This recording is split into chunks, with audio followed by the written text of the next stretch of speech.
ஏய் சி, நட்புக்கு பணத்துக்கு வித்தியாசம் தெரியாம பழகிட்டேனேடா. அந்த பணத்தை என்கிட்ட கேட்டு நானே கொடுத்துருப்பேனேடா. என்னண்ணா கத்தி நிக்கிறேன்? என்னண்ணா ஆயிடுச்சு?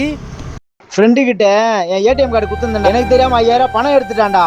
இதுக்கு தாண்டா சொல்றது ஃப்ரெண்ட்ஸும் கிட்ட பார்த்து பழகுன்னு சொல்றது. எல்லாருமே அந்த மாதிரி சொல்லாதண்ணா. எனக்கு ஒரு ஃப்ரெண்டு இருக்கிறான், அவன்லாம் அப்படிலாம் கிடையாதுண்ணா. அப்படியா? நான் சொல்றத பண்ணு, அப்ப யாரும் தெரியும் உனக்கு. வா போலாம், உட்காரு. நோ தோப்பா நான் உக்காந்துக்கிறான் பண்ணா. வந்துட்டு போய் நான் சொன்னதை பண்ணு. வா மச்சான். சாப்பிட்டியாடா? சாப்பிட்டேன் மச்சான். நீ சாப்பிட்டியா? அண்ணன் நிக்கிறாரு, நான் கிளம்புறேன்டா. சரி மச்சான், பார்த்து போடா.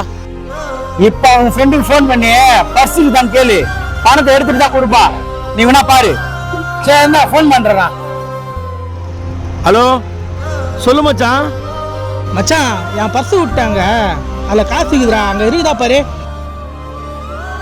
ஏய், பர்ஸ் இங்க தானே இருக்கு மச்சான். காசு எதுவும் இல்ல பழுதுடா, பர்ஸ் மட்டும் தானே கிடக்குது. சரிடா, நான் பர்ஸ் அப்புறமா வாங்கிக்கிறேன்டா.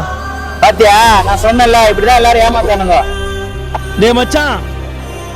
சொல்லு மச்சான். சும்மா சொன்னேன், பர்ஸ்ல பணம்லாம் இருக்குது, நான் எத்தனை வந்து தரேன், வாங்கிக்கோ. சரிடா மச்சான். பாத்தியா, நான் என் ஃப்ரெண்ட யார் காசுக்கும் ஆசைப்பட மாட்டானா.